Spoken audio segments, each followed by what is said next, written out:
રાજ્યમાં આજે અને આવતીકાલે માવઠાની આગાહીના પગલે ઊંઝા એપીએમસીમાં વેપારીઓ અને ખેડૂતોને સાવચેત રહેવા અપીલ કરવામાં આવી છે। તકેદારીના ભાગરૂપે બે દિવસ વેપારીઓને પોતાનો માલ સુરક્ષિત રાખવા અને ખેડૂતોને જણસ માર્કેટમાં ન લાવવા માટે અપીલ કરવામાં આવી છે।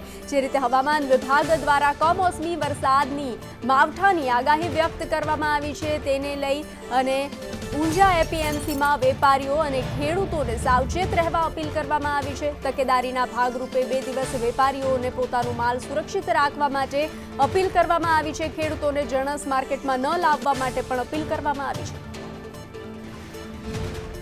અત્યારે ખેડૂતને હાર્વેસ્ટિંગ સિઝન છે અને એપીએમસીમાં પણ અત્યારે ખેડૂત પોતાનો માલ વેચવા માટે આવી રહ્યો છે।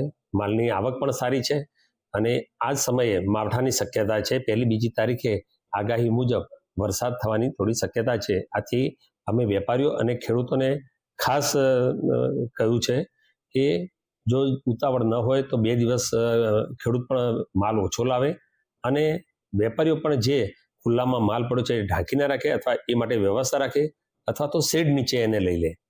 એ પ્રમાણે પૂરેપૂરું આગોતરું આયોજન કરી દીધું છે।